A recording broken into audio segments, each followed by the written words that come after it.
Coming to you from one of the most resourceful, independent, and badass generations of all time. Welcome to the Gen X Brothers Podcast.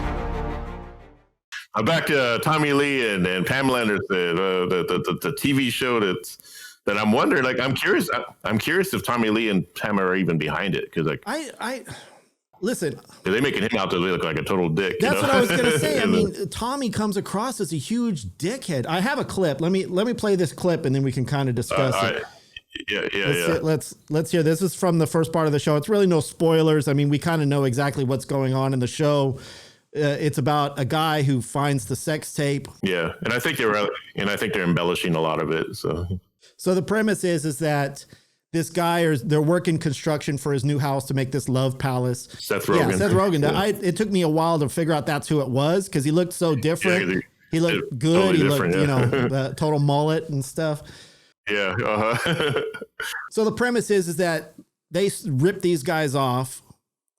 And, Tommy Lee is a total dick to them, which is hard for me to believe that he was actually like, I don't know, because, we've seen a lot of interviews from him, and he is a bit high strung. And he is known for, I think didn't he get some DV cases against him a few times, domestic violence? Well, yeah, I'm not saying he has it.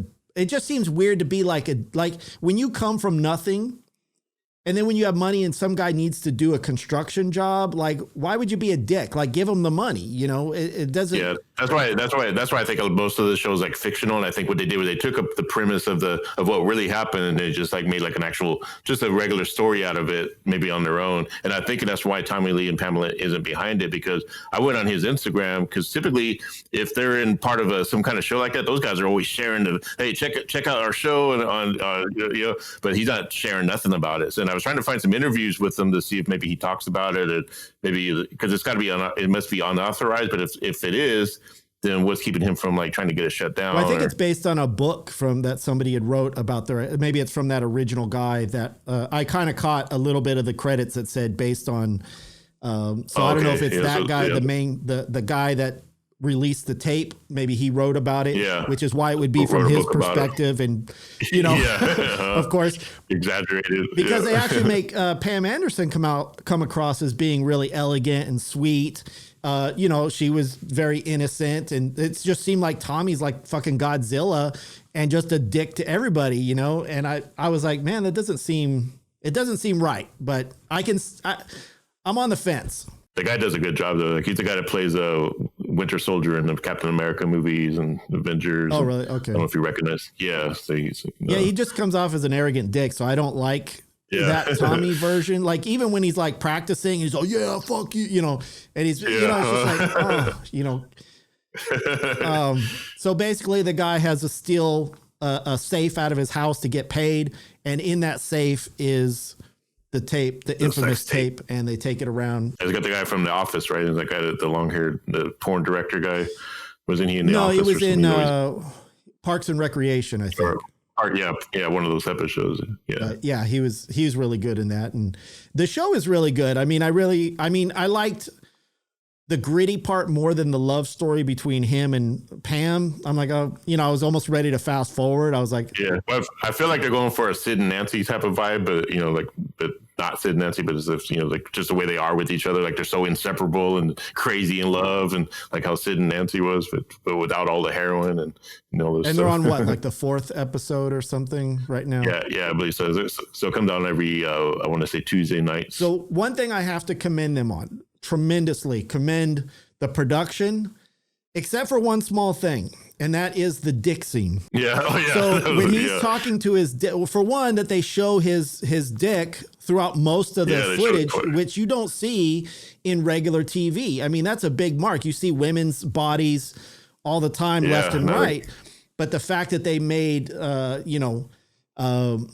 his talk to him, they showed close-ups of it. That was very uncomfortable. The only issue I have with it is the dick seemed too smooth. Did it not? It seemed a little fake because it was too. It looked too. But look, it was obviously CGI. Yeah, obviously, but they could have gritted it up a little bit. They could have added some veins. Yeah, like when they showed it, like just by itself, like you could tell it was some prosthetics definitely going on there. Yeah, I mean, maybe the real. I think they put a little too. They made it a little too smooth.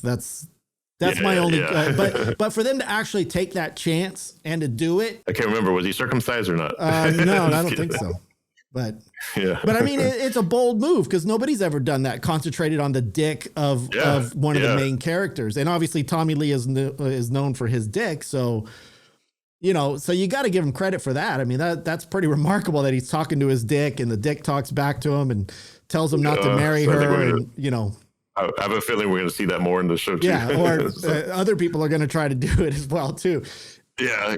It's definitely groundbreaking. The talking dick is groundbreaking cinema. I'm surprised nobody's complaining yet and saying, "Oh, why is this shit on Hulu?" Well, yeah. Well, I'm thinking like TV's starting to get a little bit.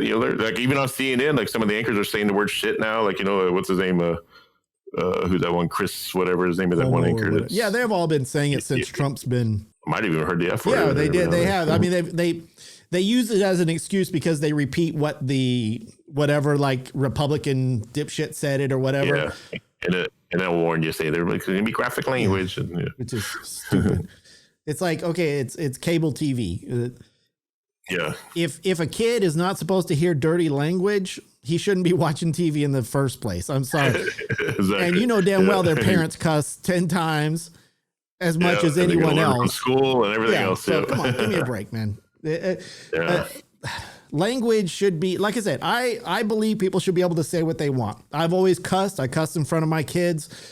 They know better not to cuss in front of me. They probably cuss in front of their friends, but they show enough respect not to do it in front of me. Yeah, I cussed in front of my cat. She's. Yeah, man, I heard your cat. She goes off, fucking. Crazy cat. So, what's our opinion on Tommy, Pam, and Tommy? We're giving it a thumbs up or what the fuck? Thumbs up. I'm giving it four dicks up, 5 dicks up. 5 dicks. Yeah, they even showed it hard at one point, which was kind of funny. Yeah. I want to know what that guy's real dick looks like now at this point. I just want to see. Yeah, now we got to see what his real. I can't remember his name, but he's the guy who plays Bucky in Captain America. You have to imagine that it's probably ruined his relationship life because now every time he goes on a date, a chick is going to expect to see that dick. Right? Yep, they're going to be. Yeah, they're going to be like, "Oh, let's go, baby," and then he's like, "Okay, here it is, 3 inches."